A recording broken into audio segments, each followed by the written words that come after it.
ตอนที่1คำสาปตามใจของโซอิจิในค่ำคืนอันมืดมนมีเสียงความที่กำลังตอกอะไรบางอย่างดังก็ออกมาจากในป่าลึกและหน้าก็คือโซอิจิที่กำลังตอกตะปูใส่ตุ๊กตาวูดูที่เป็นเสมือนตัวแทนของเพื่อนคนหนึ่งที่เข้าบ่มักจนทำให้เพื่อนคนนั้นอยู่ดีๆก็รู้สึกปวดท้องขึ้นมาอย่างหนักซิ่งแมนโซอิจิก็ฮู้ดีและเขาก็รู้สึกสนุกไปกับการทำของหรือส่งคำสั่งให้กับผู้อื่นเพราะทุกครั้งที่เขาประกอบพิธีกรรมดังก็เขาก็จะรู้สึกว่าตัวเองนั้นเป็นคนบ่ธรรมดาเป็นคนที่มีพลังเหนือมนุษย์และอยู่เหนือคนอื่นทุกในวันถัดมาภายในสันเหียนสวยจิวก็ยังผู้ซ้อมตัวเองอย่างภาคภูมิใจและในขบวนเดียวกันเขาก็ได้ยินเพื่อนเสียงกันว่ามีบางอย่างเกิดขึ้นกับโกยะเพื่อนรวมสันที่สวยจิทำคงใส่เข้าจนเข้ามาเฮียนวันนี้โบได้สถิติที่ทำเป็นโบฮูโบซีกับเรื่องนี้แต่โกเซตออกอย่างสะใจกีโอยาดอนแบบนั้นจนออกหน้าเอาเข้าได้โบพิมพ์ผัดกับตัวเองว่าโอยานั้นสมควรดอนแล้วเพราะว่าทำตัวเด่นเกินไป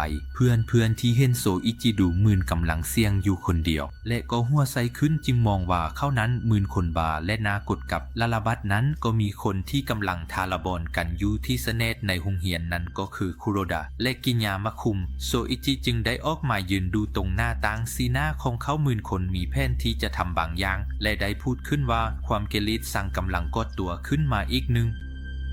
อกเย็นวันนั้นในระหว่างทางเดินกลับบ้านเขาก็ยังปากสมตัวเองอย่างบ่หยุดปะก่อนที่เขาจะหยุดเดินและหันไปขุดดูบริเวณข้างทางและเขาก็ได้จกที่กำลังจำซีลอยู่เขาจึงได้นำมันกลับบ้านเพราะโซอิจิคิดว่าที่บ้านของเขานั้นน่าจะอุ่นกว่าที่นั้นพอมาถึงบ้านเขาก็แนะนำใส่ในกล่องเล็กและปิดฝาเอาไว้จากนั้นจึงได้มาแอบดูสมัครเสียงในครอบครัวที่กำลังนั่งดูทีวีหลังอาหารมื้อเย็นสิ่งที่ครอบครัวของเขาทุกคนก็ดูเป็นคนปกติดีจะมีก็แต่โซอิจิเท่านั้นที่ทำตัวแปลกแยกและคอยแต่ดูทุกคนอื่นในบ้านอีกทางก็ยังเอาที่เก็บมาวิ่งไล่แกล้งพี่สาวของตัวเองให้ตกใจกว่าพอกับบอกว่าเท่านั้นสูงทรงกว่าไพ่ทั้งหมดพี่สายที่ได้ยินดังนั้นก็เริ่มหัวใสของเขาเพราะรู้สึกเอ็นดูในตัวน้องสายบ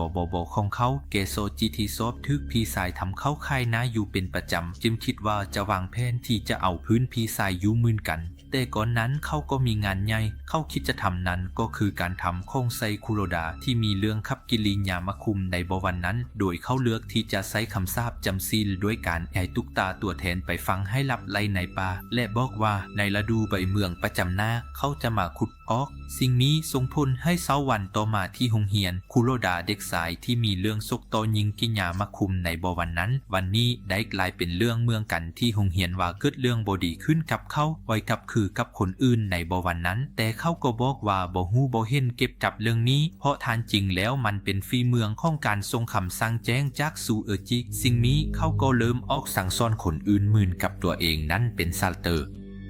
และภาพก็ตัดไปที่ป่าสันข้างคงเหียนขณะนั้นถ้าแกจอมพลจำข้องที่ดินก็กำลังเดินสมป่าของเข้าจนพบกับตุ๊กตาวูดที่ทุกตอกตะปูติดกับตอไม้ที่เข้าเวียงอีกทางก็ยังมีตุ๊กตาอีกตัวหนึ่งที่ทุกฝังดินอยู่บริเวณใกล้เคียงมันจะทำให้เขานั้นรู้สึกหัวเสยลายที่มีคนบุกรุกเข้ามาในพื้นที่ป่าของเขาถ้าแกได้บอนว่าช่วงนี้นั้นเจของพันธุดนี้โบกับบดีกับตกตอนตุ๊กตาพวกนั้นทิ้งไปแต่ก่อนที่เขานั้นจะเดินออกจากป่าเขาก็กลับมองเห็นมืนศิลาสักของไพ่สักคนอยู่ที่พื้นสิ่งที่แบบแรกเขาก็คิดว่าคงจะเป็นหัวตุ๊กตาอีกเป็นแน่แต่พอเขาลงเข้าไปไกลๆกับเป็นศิลาสักของคุโรดาเด็กสายที่ได้หายตัวไปนั้นเอาในวันต่อมาเพื่อนที่โรงเรียนจึงได้แมกกันว่าเจคุณโลดที่หายตัวไปแล้วโดยทุกฝั่งอยู่ที่ป่าสวนของเหียนสิ่งนั้นก็ยังบ่ตายแต่แค่ลับไปแบบนั้นอีกมุมหนึ่งในห้องเหียนโซจิที่กำลังแอบฟังอยู่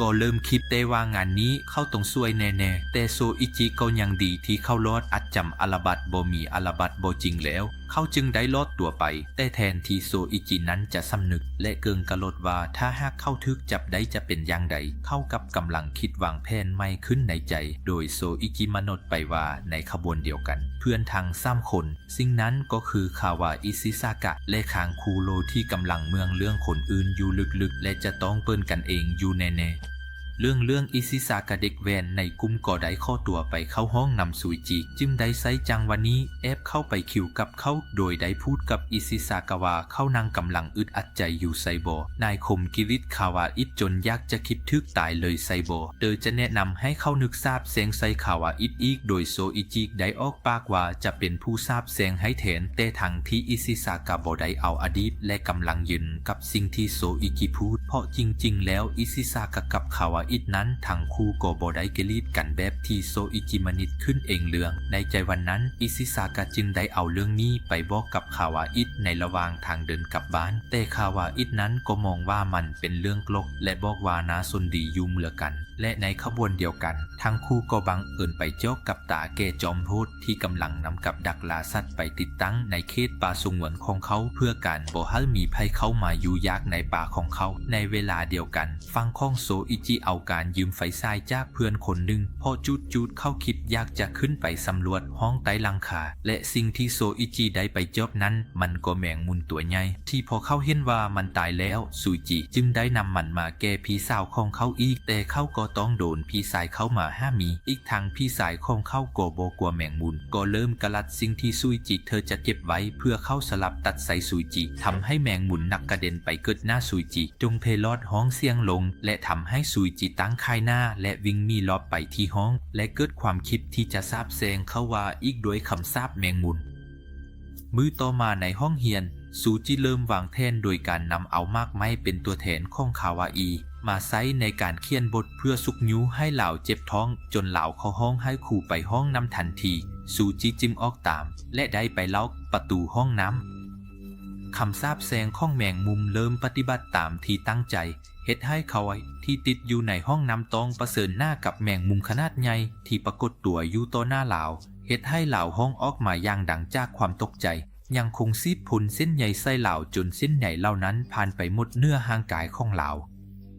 แต่เมื่อเพื่อนอีกคนหนึ่งได้ยินเสียงของเหล่าแล้วเฝ้าไปบึ้งเหล่าก็พบว่าเคนเป็นลมอยู่ในห้องน้ำพร้อมด้วยผ้าเช็ดตัวที่ซูจิเห็นว่าเวียดนามของตนเป็นที่พอใจข้าพเจ้าจึงเฝ้าลมกับวิชิสกะเทิงวิธีที่เหล่าเฮ็ดเจ้ามักสิ่งที่เหล่าเฮ็ดเพื่อแก้แค้นหมู่ของเหล่าบ่วางแผนที่จะแก้แค้นในจุดไซค่ะ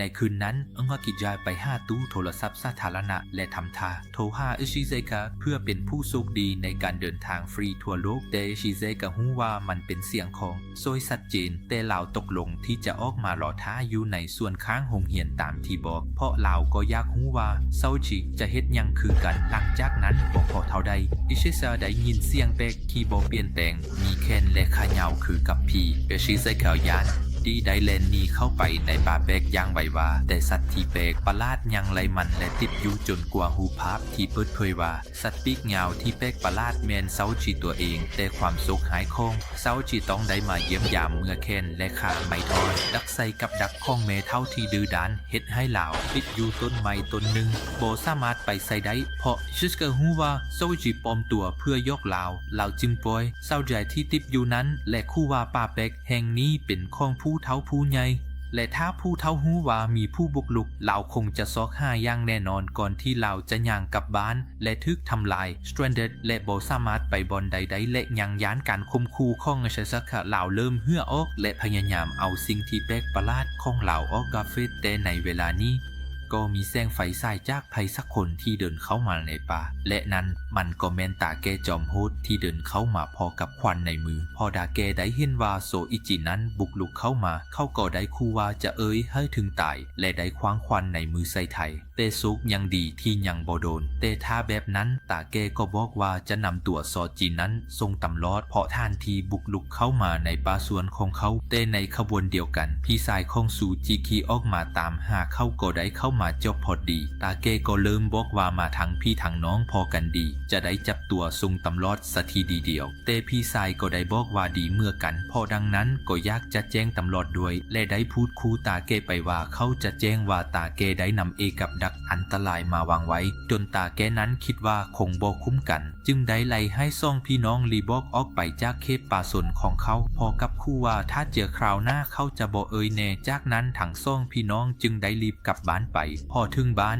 ซูจิก็ได้ดอนคนที่บ้านดุยกันใหญ่ แต่เขาก็ทำเป็นบ่สนใจเรื่องได้เดินเข้ามาดุที่ใส่ไว้ในกล่องเล็กเพราะมันเป็นเมืองเพื่อนคนเดียวที่เขามีเอาไว้แต่ก็ปรากฏว่าคงเข้าได้แนนตายคากองไปซากแล้วงานผ้าศพตุกตานรกในสถานที่ฟ้าฝนกำลังตกหนักเมื่อมีพายุคราหาสนะแห่งหนึ่งกลางป่าชายคนหนึ่งกำลังยืนอยู่ที่ริมหน้าตั้งโดยความสั่นกลัวโดยเขาบอกว่าสิ่งที่เขากลัวที่สุดมันกำลังเกิดขึ้นแล้วดูข้อกันนั้นก็มีเสียงเด็กผู้หญิงตัวน้อยกำลังปลอบใจพ่อของเอวาพ่อนั้นเป็นอาหายหรือเป็นบ่ทำใจแบบนั้นแต่ทว่าเสียงนั้นมันมาจากตุ๊กตารูปร่างเมื่อแอนนาเบลแต่มันกำลังพูดกับเขาในฐานะลูกสาวที่มีชื่อว่ามารี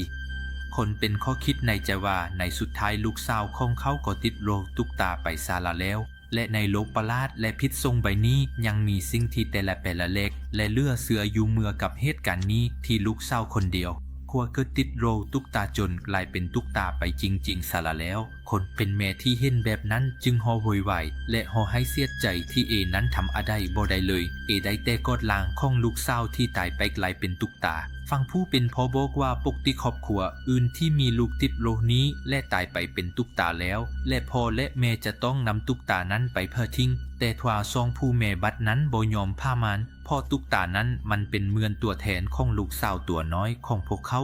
ขาจึงตัดสินใจที่จะเก็บมันเอาไว้เพื่อรอสักวันที่มีวิธีการรักษาลูกน้อยของเขาจะได้กลับมายิ้มและพูดคุยกับเขาอีกครั้งแต่เมื่อวันเวลาผ่านไปตุ๊กตาลูกสาวก็เริ่มจะน่าเซยผิวหนังของตุ๊กตาเริ่มลอกและแตกร้าวจนกลายเป็นเหมือนนอนประหลาดที่น่าเกลียดน่ากลัวผุดขึ้นมาแทนแต่ในสุดท้ายตอนนี้พวกเขาก็รู้ตัวแล้วว่าพวกเขาบ่สามารถเก็บมารีเอาไว้ได้อีกต่อไปแล้ว